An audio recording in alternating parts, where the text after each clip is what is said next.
Pat is not only a friend, but a colleague, and we're so glad to have you here. This is legal education. This isn't legal advice, but what we're here to do is have kind of a philosophical discussion around the legal mandates of IDEA. And for those of you who got our email invitation today, you probably saw that we put a quote from Pat Radel that I wanted to talk about first, because we really wanted to make sure you know where we're headed around this idea. So I'm going to read it out loud, Pat, and then I'm just going to ask you to elaborate a little bit on that. And here's what Pat said in a project that we're doing together. He said, and he typed, if IDEA's legal standards were applied with fidelity, no student would be excluded from general education on a long-term basis. Our current understanding of human development, educational best practices combined demonstrate that sustained segregation is never appropriate and cannot ever constitute the least restrictive environment. And it really undergirds a lot of Pat's work. I have one more thing to say, and then Pat, I just want you to elaborate on that. Today, no matter where you're coming from, we're in New York. Actually, all three of us, Christy and Pat and I, are all in New York at the moment. But you might go, okay, but wait, I'm from California, I'm from Idaho, I'm from Illinois, it doesn't matter. Pat's talking about the federal law, and as you well know, we have to, no matter your state, adhere to at least the federal law. So, Pat, talk about that quote. Why did you say that, and what did you mean? Sure. So I'll do a quick special ed law 101, and then I'll hopefully give context to the quote. So yeah. IDEA, the main federal special education law, maybe people on this call or the Zoom are very familiar with it, but we'll just sort of give the high level basics. So IDEA creates a process to identify and classify students with disabilities.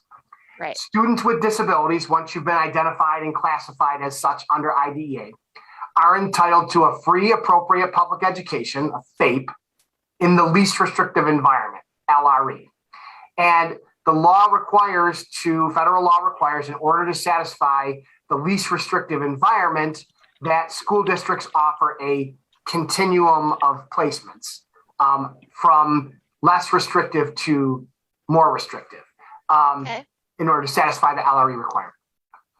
Okay, so what seems to me, though, the sort of next level that is, I think, not sufficiently understood and implemented, at least in my experience, is that the law creates a presumption. The courts have interpreted IDEA as creating a presumption in favor of inclusion. So the easiest example I can give, the legal presumption that we're all familiar with, is the presumption of innocence. If you ever watch Law and Order or any kind of crime show, right? You, as a defendant, walk into the courtroom and are presumed innocent.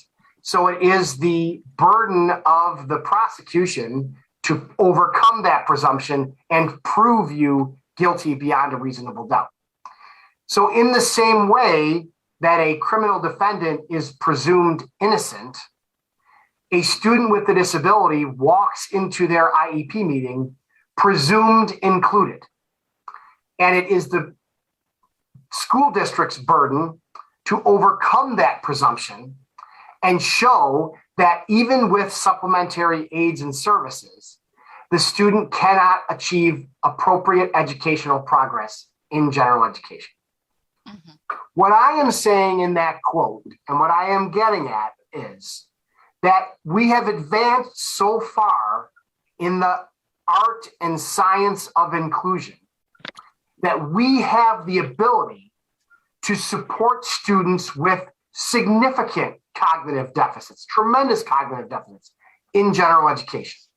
We now have the tools, technological, pedagogical, to support students with severe communication deficits in general education.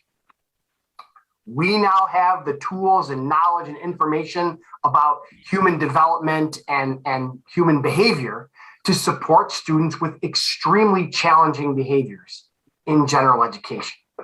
So if the rule is we can't remove you unless we can't support you, and we now know that we can support you, even if you have profound cognitive, communication, and or behavioral needs.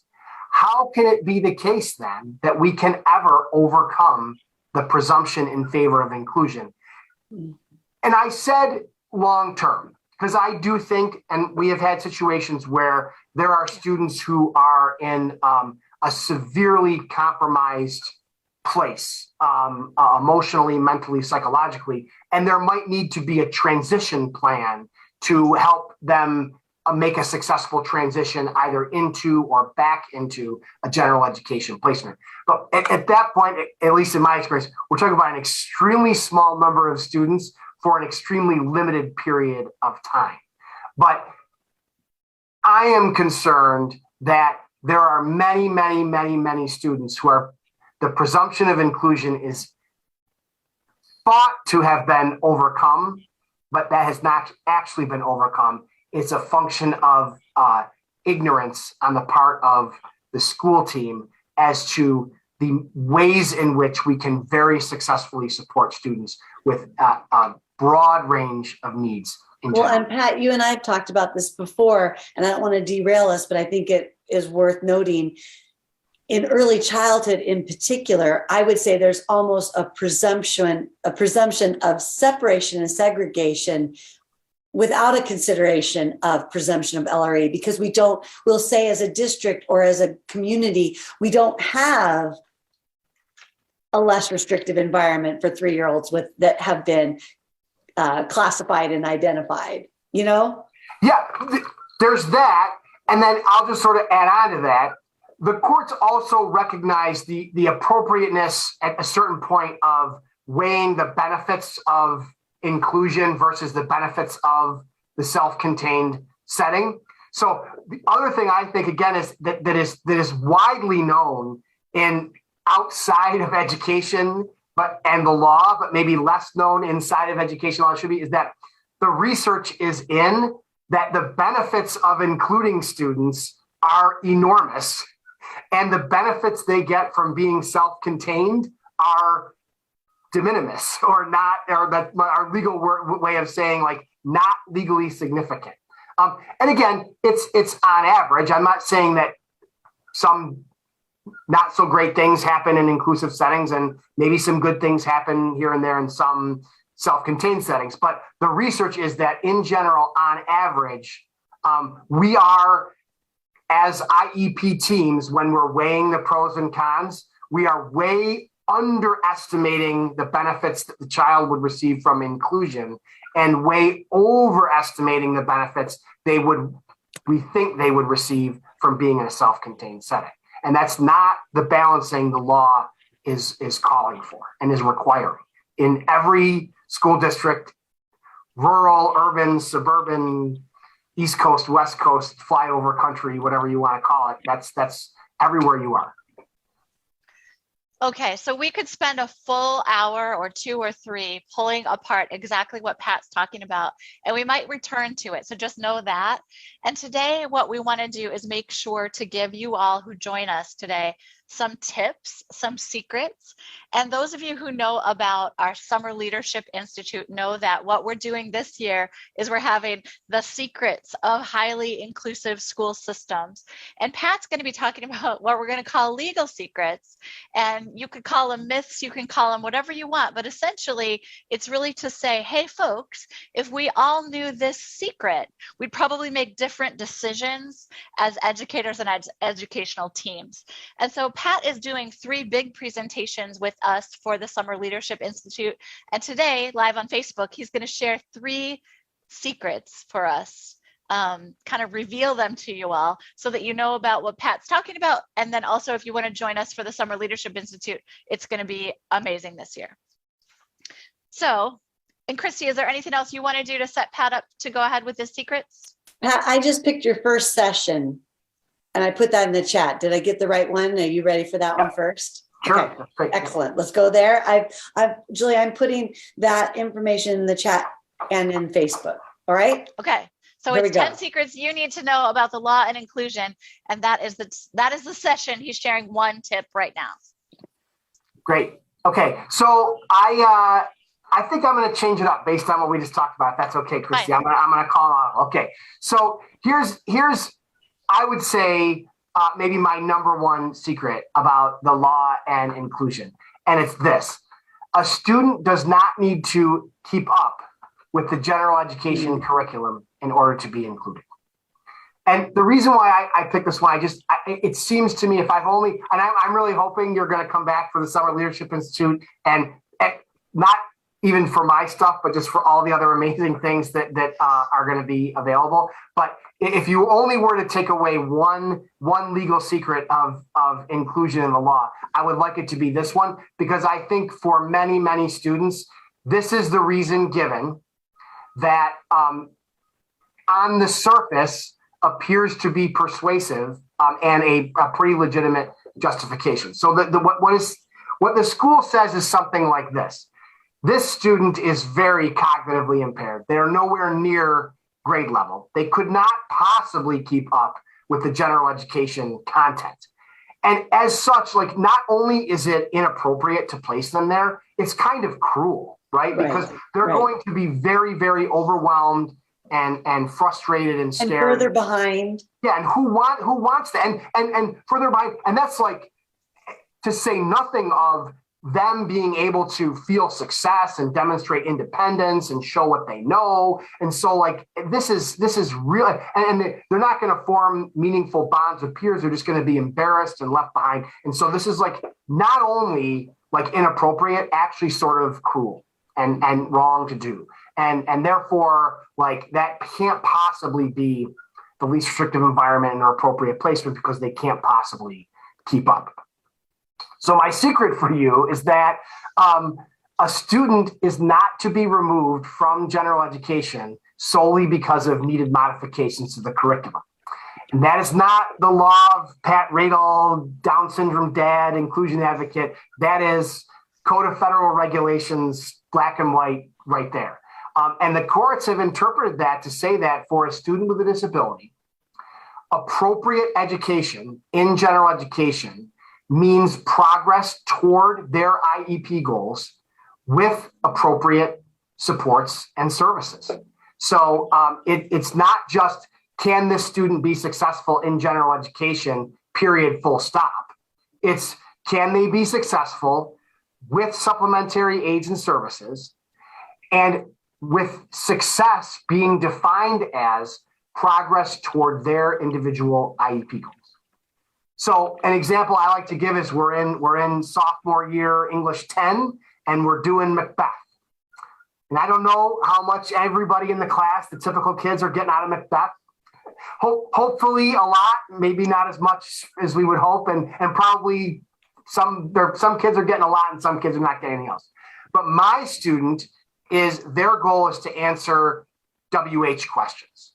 So they're doing a read along of maybe a simplified version of the story, and they're being asked, who are the characters? What is the setting of the scene? And they are answering those WH questions about that simplified passage of Macbeth. They are, over the course of that lesson, they demonstrate greater success in the ability to identify the main characters or the setting or whatever. That is meaningful progress toward their IEP goals with the support and service. In that case, it might be that the special ed teacher working with the gen ed teacher modified the language of the passage to make it a little more accessible for them. And they were given that modified curriculum. They're making progress toward their IEP goals with that support and service. That is appropriate education.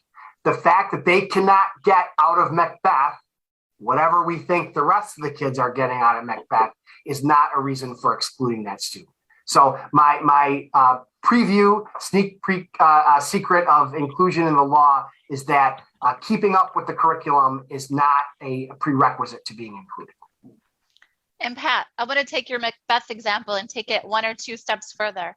Just so you all don't think that the only way to give a student access to Macbeth is answer WH questions in the side of the room with a paraprofessional, we're going to take it about 30 steps forward to say, what Pat's talking about when he says that we've come so far with pedagogical decisions, with new ways of teaching, could be this, that all the students in the class are acting out a major scene from Macbeth, and all the students in class, including the student Pat is talking about, is part of participating in. They might have PowerPoint support, they might have all kinds of different supports, but it's also that students not just work on their IEP goals in the room itself, it's also that they're very, very connected to other learners during the learning.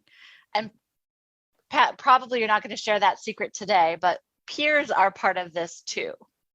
And so that's a fabulous other piece of it all. Okay.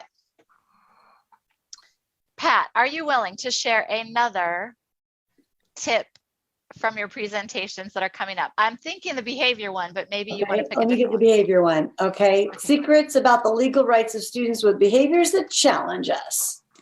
Yes. So, and that I have to say is some of the most challenging, heartbreaking situations that I have. And that's, in my experience, in many areas, there is such a gap between what we now know about how human beings learn and how they communicate and how their behavior, what functions their behavior actually serves, and the things that cause people, human beings, to engage in behaviors that challenge us. What we know about that, and then what we're actually doing to support students in classrooms, there's in my experience, a tragic, heartbreaking gap between what we know and what we're doing. That's really, really, like I said, tragic and heartbreaking. So my legal secret there is that perfect behavior is not a prerequisite for inclusion. If it were, there would be very, very few students with disabilities probably included. If we're just limiting it to students with, mild learning disabilities and students who don't have sensory challenges or self-regulation challenges or executive functioning challenges. So what the law says is that in order to justify exclusion based on behavior, two things have to be true.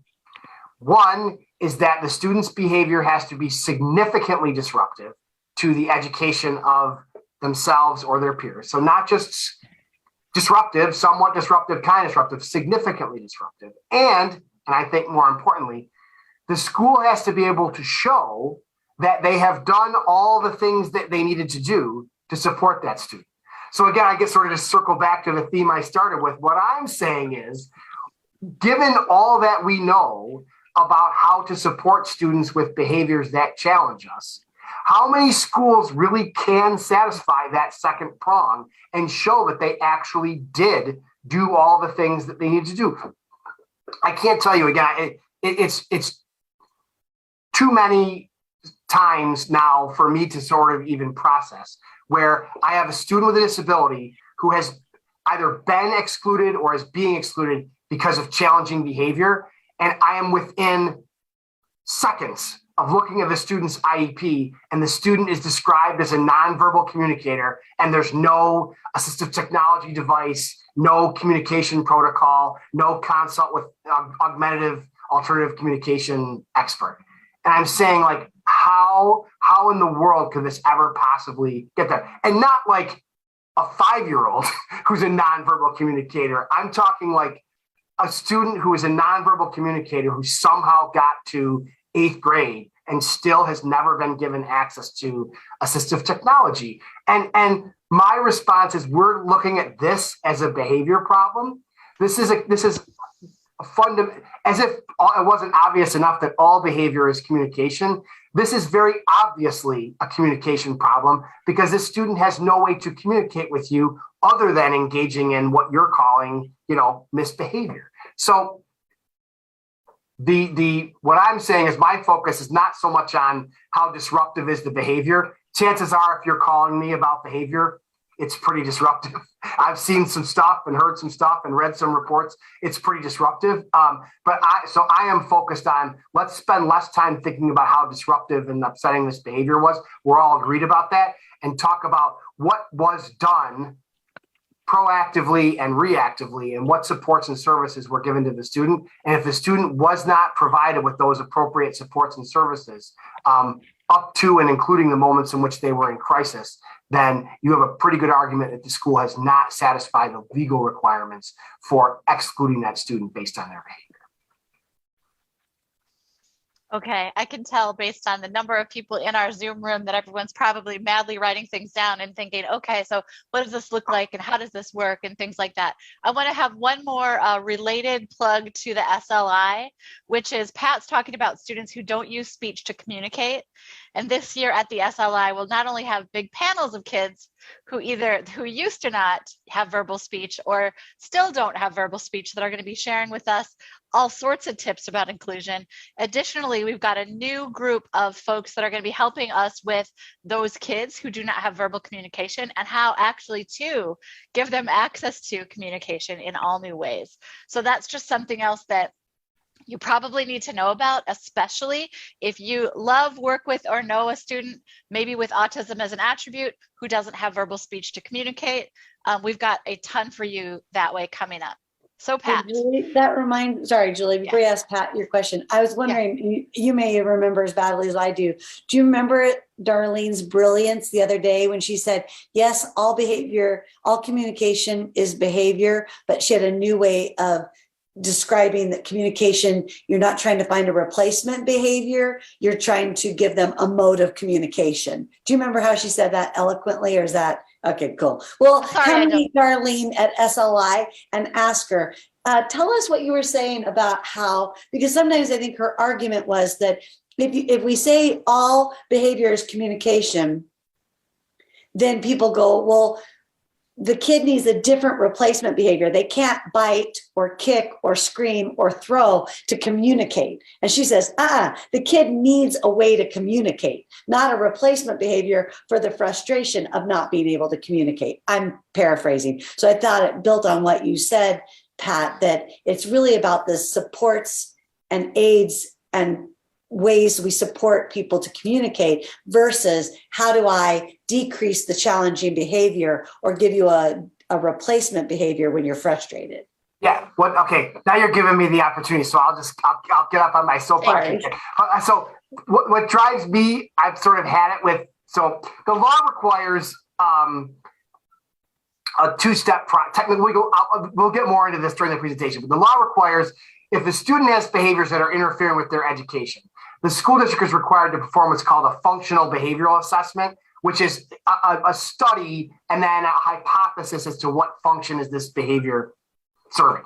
And my pet peeve is that the two answers are almost always given. The functions, it's task avoidance, avoid non-preferred tasks, and attention-seeking behavior.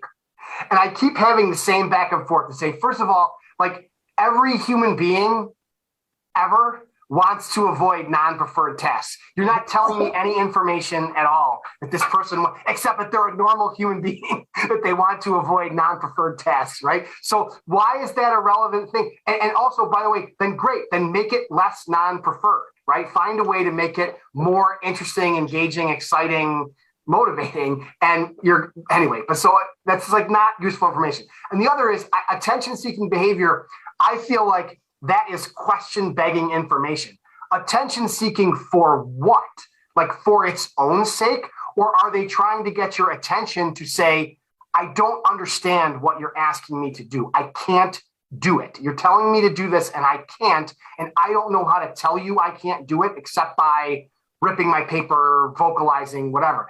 Or I'm trying to get your attention to tell you I'm tired, I'm overwhelmed, I'm scared, I'm sad, I'm frustrated. So attention seeking for what? It's a very different, the type of attention they are seeking is very different depending on the reason they're seeking the attention. So just saying that they're engaging in attention seeking behavior. And then the other thing that bothered me there is the response to what we're going to do to remedy attention seeking behavior is ignore it.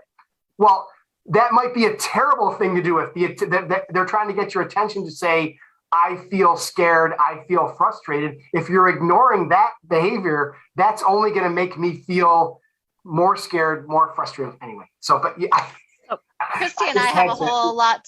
Christy and I have a whole lot to say about planned ignoring. In fact, we do a whole big session on why never to do planned ignoring. And all I can say to make it a quick example is think of the last time you were in an actual argument with a partner or a friend, but it was like a real serious argument. Imagine if they crossed their arms and turned their back away from you and said, "I'm ignoring you now." Would that increase or decrease your violent behavior? And the answer for me personally, I'll just speak for myself, is increase, right? It would increase my significantly disruptive behavior. And so same is true with planned ignoring. And I'm going to add one last thing about what Pat just said, which is sometimes children are seeking a connection, and sometimes children are seeking assurance, and sometimes they're seeking love. And if it's coded as attention seeking behavior and we're going to use planned ignoring, do you see the problem there? We're actually denying kids what they need to be successful. And so all of those are just like Pandora's box of beautiful things that we could go down and talk about related to how to do this work. But that's the good thing, that you'll be with us for hours and hours at SLI, and we won't have to shortchange any of these conversations. That's right. So Pat, is there one more tip that you might change it right now, depending your choice. Is there one more tip that you were thinking about sharing? I kind of have a preference myself, but which one were you thinking about sharing? Oh, well, tell me. Go ahead. I'm interested in your preference. Okay, my preference is this, and we hear it all the time, and it goes like this. A paraprofessional is the most restrictive setting. Yeah. All right, Deb. I'll give this secret, and this is why they pay me the big bucks, right? Because this is going to be groundbreaking, legal Oliver Wendell Holmes information. A person is not a placement. That is my groundbreaking legal opinion here. A person is not a placement. So to speak about a person as a restrictive placement is a category error, was what we used to say back in philosophy class, right? It's a category error. You're comparing, or like we say in the real world, apples and oranges. So paraprofessionals were recognized under federal law for the first time in 1997, and then every time Congress has reauthorized IDEA, they continue to recognize paraprofessionals. In all of the sections, when they talk about paraprofessionals, they are in the sections of the law that refer to supports and services to be provided to or on behalf of students. Paraprofessionals are never talked about in the section on continuum of placements. So some clever, I don't know if clever is the right word. We can think of less flattering words. Anyway, person at some school superintendent seminar said, at least here in New York, I think in other states, when we talk about the continuum of placements, we're usually referring to self-contained settings by virtue of a ratio, referring in the first instance to the number of students with disabilities. Then you'd have the number of special education teachers. And then if there are aides in the classroom, that would be the third number. So a 12-1-1 would be 12 students with special needs, one special ed teacher, one aide. 8-1-1, 15-1, 6-1-1. That's what you're referring to. And generally speaking, the smaller that ratio is, the more restrictive the placement is. So a 15-1 is less restrictive than a 6-1-1. So I say some clever, or insert adjective of choice, hopefully not flattering, school side person says, well, look, if a 6-1-1 is more restrictive than a 15-1, the most restrictive placement would be a one-on-one. So we should tell parents that, well, if you think they can be successful in general education with a one-on-one aide, I'm sorry, we'd love to do that, but the lawyers, and they say least restrictive environment, and a one-on-one aide is the most restrictive environment. So we can't do that. And to me, that's just an insidious thing, because now we're citing the law, the least restrictive environment standard, which is every court that has reviewed it from the time way back has said creates a very strong presumption in favor of inclusion. We're now citing that as a reason why we can't provide a support to a student that would allow them to be successful in general education. So the answer to that, the secret to that is you're talking about two different things. A paraprofessional is not a placement, it's a support and service. So it's a mistake to talk about a paraprofessional as if they were a placement. That's not to say that there isn't a legitimate concern that the paraprofessional might not provide support to the student in a way that is restrictive. But that's a problem we solve with professional development and better support for that paraprofessional. It's not an argument for excluding the student from general education. Okay. Sorry, I have to one more layer of that because Pat, you said it 3 or 4 different times, and I as succinctly as you can, I'll set you up. When the law says there must be a continuum of placement, the next thing is, well, we're supposed to have a continuum of placement, Pat. How can we put everybody in an inclusive arrangement and hold to the letter of the law that we provide a continuum? Yeah. So my answer to that is that the law, this system with the continuum of placements, was set up in 1972 and has continued without sort of real re-examination, except that the courts have read the law as saying you start with a presumption in favor of inclusion, and we're not even talking about the continuum of placements unless and until we've overcome the presumption in favor of inclusion. And what I am saying to you now is, as we are sitting here in 2022 and know what we know about all the ways in which students with significant cognitive, communication, behavior challenges can be successfully supported in general education, and all of the ways in which we know inclusion is beneficial and segregation is harmful and not helpful in the ways that we thought it was, we can now say that for the vast majority, if not all students, there is no long-term reason to find the inclusion presumption overcome. So I mean, the short answer would be, it just, the system has not caught up with what we know about supporting students with disabilities and the possibilities and what we can do to support them inclusively. Thank you. And Julie, will you answer that too? Because I like your answer as well. Do you? Yeah. Well, I've been wanting to say something to you, Okay. but I'll try to rewind. Christy, what I want to say to you is, will you show the supplemental aid supports and services? Sure, I'll get that. Yep. Checklist. Go So ahead. Christy is about to show you all something, and then she'll of course put it in the chat, and you can take it, use it, laminate it, etc. But essentially what it is a list of supplemental aid supports and services. I'm going to go all the way back to the beginning of the conversation when Pat said that school systems have to prove that they cannot satisfactorily educate a student without trying all these supplemental aid supports and services. And they have the burden of proof. They have to say, we've tried all this and it doesn't work. I tried this. And I just want you to see, because sometimes people go, oh, supplemental aids and services, don't know what that means, or I have a little sense of it. We just want you to know, here's a small list, not even exhaustive list, of all the different options to put into place. So Christy, can you share your screen or no? Oh yeah, I'm sorry. Put it in the chat, Julie. Okay. You want me to share my screen? I'm just struggling to do it, but yeah, if you No, don't that's mind. fine. Okay. If you saw my screen, you'd be like, oh, I don't know if we want you to show your screen. I got it. I got you, Jill. Okay. So, And I put it in the chat in Zoom and in Facebook. so all I'm going to do is just read the headings, not to overwhelm you, just for you to go, oh my gosh, it's all of that. So it's changing anything in the environment to really help a student be successful, including their seating, including distractions. It's changing pacing for students. It's changing how subject matter is presented. You should change materials to really meet the needs of all students. You can change equipment or procedure to support all learners. You can modify assignments. You can modify homework. You can modify and adapt any part of it. You can set up something that's self-management or follow-through supports. You can have testing adaptations. You can have social interaction support if you're helping a student to do that. And at the very bottom, Pat's talking about, this is where that level of staff support comes in. Now, A paraprofessional is not an environment. So anytime anyone says, but we can't because it's the most restrictive environment to have a one-on-one, no, no, no.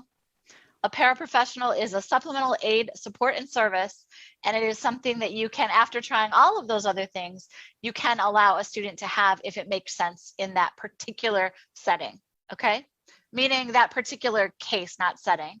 And then, Pat, so what about school systems that have become really, really inclusive and they no longer have, let's say, a life skills room? Is that legal?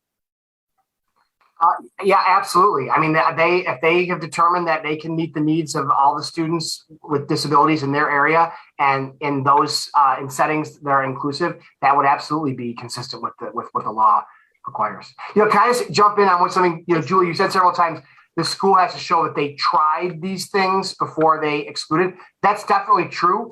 But think now about students who have been excluded without ever spending 1 minute in general education. So, Christy, you talked about there's that presumption in early childhood of, well, because of the nature of their disability, whatever, we're not even going to try. So in that scenario, if I'm bringing the case as a lawyer, the school's burden, they can't show that they tried all that and it didn't work.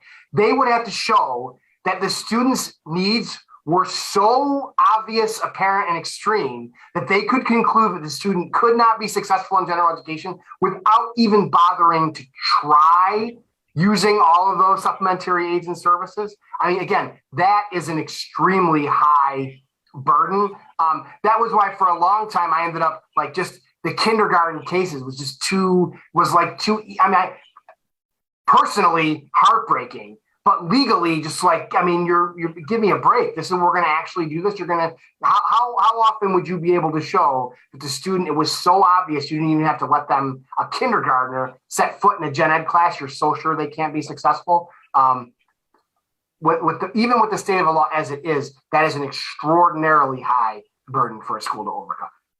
And let me be clear, it happens all the time. We get phone calls from parents who say, my kid's a kindergartner, and they're saying life skills class. My kid has Down syndrome, and they're saying a separate place somewhere else, not with their general education peers.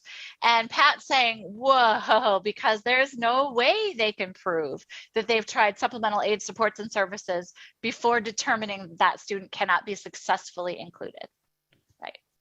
And Julie, I'll just say, and maybe I'm not even quoting you, maybe we were quoting someone else when I asked you about the continuum of services. It's more of the spirit or the intent, and you correct me, Pat, if I'm wrong, but just because we are bound to ensure or provide or create doesn't mean we have to fill it. So just because you have a continuum of services or options, or you understand there is a continuum of least restrictive to most restrictive, doesn't mean you have to fill a continuum with bodies. Yeah, and like just right. Look at what is the point of requiring a continuum of place? Like why is that in the law? Why do we have that? Because the school has an obligation to provide every student with disability a free, appropriate public education in the least restrictive environment, right? So as long as they can do that, they're satisfying their obligation, right? They're not, and as long as they can, if they can't do that, then they're in violation. If they can, they're not.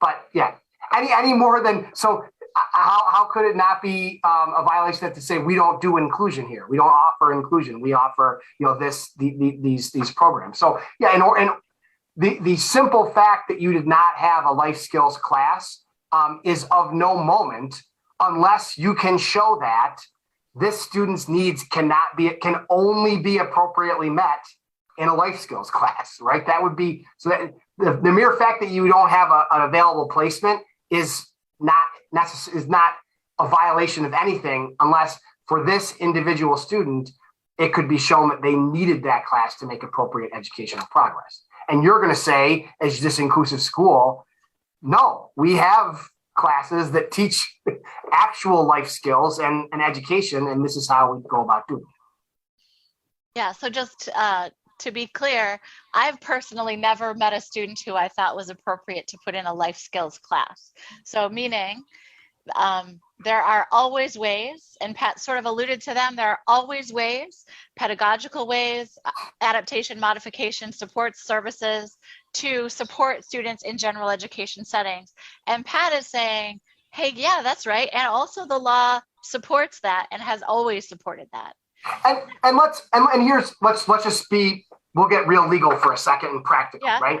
If you are a school administrator, whatever you do in the special education realm carries some legal risk with it.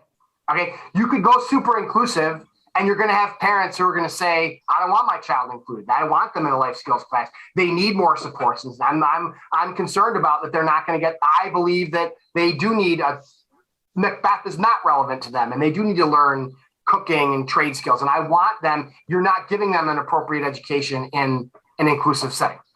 And if you decide we don't do inclusion here, you're going to get people like me and Julie and Chrissy who are going to say, no, you have to include students. So you're not ever going to eliminate the risk of litigation. Some parents are not going to be happy. And whether you're super inclusive or not inclusive at all, you are going to end up, some percentage of those unhappy parents are going to get lawyers and bring claims. So it's not like there's any path you're going to choose that is going to immunize you from litigation or the risk thereof. I'm just telling you from the standpoint of where the law is, the winds are at your back if you're arguing for more inclusion. There's lots and lots of cases. I'm citing them now, and you as your school attorney should be very happy to cite those same cases, saying the law creates a very strong presumption in favor of inclusion. So I think your litigation risk of losing a case where you're trying to include the student, I would think is much less than your litigation risk of losing a case when you're trying to exclude them. Okay, last thing that I just thought of that might be really useful to people. You're just bringing up, recent cases and older cases that support inclusive education. Can you go ahead and just share Andrew's results and what that did for the world of inclusive education? And Pat, if that's not on the tip of your tongue, or you're like, I wasn't prepared to do that, we don't have to. But I was just thinking about the case of Andrew. For me anyway, is a really lovely support to all of us who are really working towards more inclusive classrooms. Yeah, I think so. Andrew is not, I'll give sort of the quick synopsis. Andrew is not a least restrictive environment case per se. Right. It's ultimately a case about what is a free, appropriate public education. But there are several points in Andrew where the court, Chief Justice Roberts, writing for unanimous court, says sort of in passing that an inclusive setting, which the law clearly prefers. So I don't think there's anything in there for sure that is inconsistent with what the lower courts have uniformly held as this strong presumption in favor of inclusion. I think the court sort of takes that for granted, that is the presumed legally favored placement. But what the court said, the question was, a free, appropriate public education means that you're entitled to an education that's reasonably likely to produce some benefit. So what is some benefit? And you had school districts arguing and some courts saying that some benefit, the benefit the child could realize, was something merely more than de minimis. So the case that I got, the example I give, and I've got it from Jack Robinson, the person who brought the Andrew case, was he had a case where at the end of the year, the student made progress toward one goal, and that goal was they pushed their chair into their desk when they got up. That was the only thing they learned to do. I mean, based on progress monitoring anyway, the only thing they learned to do in this special class all year was to push their chair in when they got up. And the court said that is more than merely de minimis progress. That constitutes a free, appropriate public education. So what the Supreme Court said unanimously, and how often do you get, at that time it was 8 justices, but all 8 or all 9 justices of the Supreme Court from, Clarence Thomas all the way to Sonia Sotomayor agreeing, all of them said this more than merely de minimis some benefit thing, that's not what the law says. The law says that a free, appropriate public education is something meaningful. And I borrowed this phrase for the title of my special education blog, appropriately ambitious. The court said that goals have to be appropriately ambitious in light of the child's circumstances, and that all children have the right to meet challenging objectives. Where I'm hooking this into our inclusion argument is, what do we know now about the place where students with disabilities get the most benefit? Where do we know now is the best place for students to make educational progress that is appropriately ambitious in light of their circumstances? Well, we only have decades and decades of research that show the place for that to happen is general education.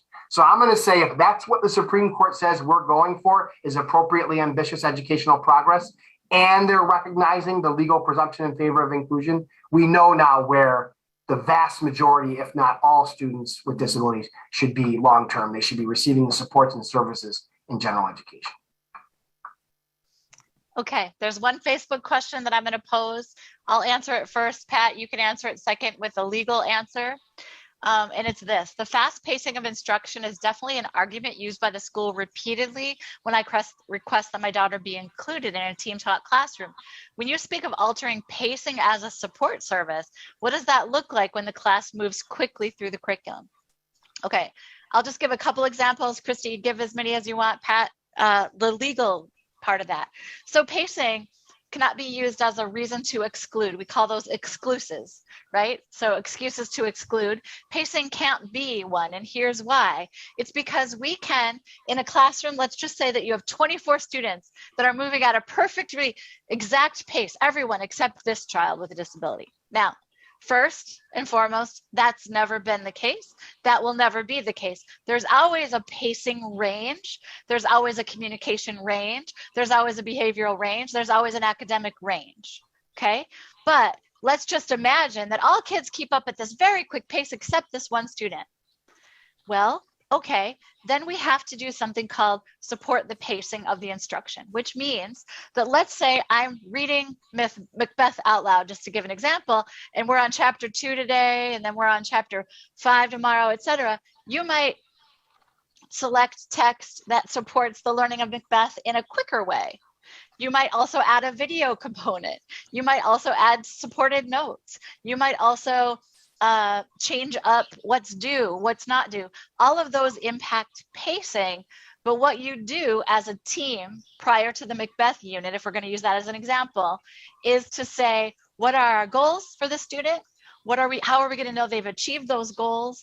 And even if they don't fit perfectly with everyone else's goals, we really have the same amount of time roughly to meet those goals. Another quick example is like during center time. Let's say all the kids are supposed to go to all 5 centers to learn the content. You can say that students can choose 3 centers at a slower pace, right? And essentially that's what it looks like. As soon as you give educators the task of changing up pacing and providing different supports, it's very, very, very possible. And it's part of a supplemental aid and support to allow kids access to general ed. Pat, Christy, do you want to say anything else about pacing? I have a snarky answer, so I'll let Pat go first. And Julie, there might be a follow-up question from Facebook. Pat, do you want to go? I know you're helping me with the chat. Oh, yeah, no. So, yeah, I put in the chat the Code of Federal Regulations I cited before. A student with disability cannot be removed from education in age-appropriate regular classrooms solely because of needed modifications in the general education curriculum. And a modification would include modifying the pace. So most school districts, I find, if you call them out on that, they know, like they'll know that that's not a legal reason. They'll just say something like, okay, look, we could try to modify the pace. We could try to modify the content. That's just sort of a suboptimal way of doing this. It's kind of like, could I eat breakfast while doing my morning exercise on the treadmill? Yeah, I mean, I could. I mean, yes, technically speaking, I am not precluded from eating my breakfast while I'm running on the treadmill. It's just sort of sloppy and I'm going to end up with an upset stomach. So it would be better to get off the treadmill and sit down at the kitchen table and eat my breakfast. That's the gist of what they'll kind of say is like, they're not going to say it's a legal reason to exclude. They'll just say, yes, but it's a suboptimal way to deliver education, in which case I'm saying, well, let me put you in touch with my good friend, Julie Costin or Christy Petty-Franzek, and they can tell you that if that's what you're feeling, you're doing it wrong. So let us help you improve your level of performance, and what you think is suboptimal is actually quite achievable and better in the long run. And so what I would say, sorry, Julie, you want me to go or no? You go first, Chrissy. Okay. So if you've ever hung out with Julie and I, you know that one of her stories from the PBS series, Because of Oliver. And the punchline is that because this student who there was a lot of concern about fitting in and making progress, when they changed the lesson because of Oliver, everyone benefited. So my less snarky comment is, if you're saying, but we only have 42 minutes for our math period, and the curriculum goes at lightning speed, and we will not be here but for 41 minutes, and tomorrow we will be on to the next part of the curriculum because the curriculum has to move. My invitation is to take a breath. And I know this is putting more pressure on educators, but I'm going to say it's not you alone. There's a whole grade level of you, a whole grade level plus the other grade levels.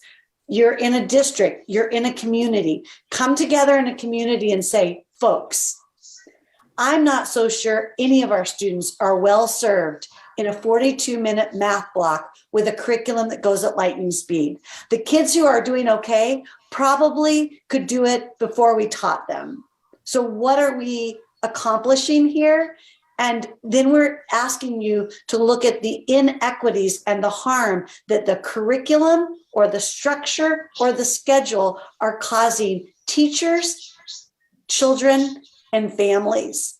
This is no longer an inclusion question. This is, are we doing education in a way that is good for the human soul? So that's my soapbox / invitation. And to remember, you are not doing this alone. Come together in community, acknowledge the systems level problem, and find solutions. Don't make this an issue of this student is the problem. Okay. And so I don't know, Christy, if you can, or if we do have any really good supports around pacing, but really what Christy and I do in school systems is we create professional development for educators about how to differentiate everything from pacing to materials, to goals, to communication experiences, to behavioral supports, all the different things that you have to be ready and prepared to do. And when you start to think about the fact that you have a range of learners all the time, then you start to plan with that range in mind, and you start to create what we call humanistic educational experiences that are actually better for everyone. Yes, we know they are coming, says Sandy. Yes. The children are the curriculum, Sandy. They are. They're coming. And so there's Sandy is sharing a brilliant. We're talking about. Yeah. Sandy's sharing a brilliant quote from our good friend and colleague, Shelley Moore, who will also be at Summer Leadership Institute. And it's the fact that we know they're coming. We shouldn't be surprised. We should not still be surprised that this kid doesn't read on level. We should not be surprised that this kid is going to have some behavioral challenges. It's no longer, if it's a surprise to us, then there's a problem with our cognitive functioning, because this child has always come to school with challenges, and our job is to be ready, prepared to support and help all learners in general education contexts. And I think Pat does a beautiful job of making sure that we understand that that's actually the legal presumption, friends.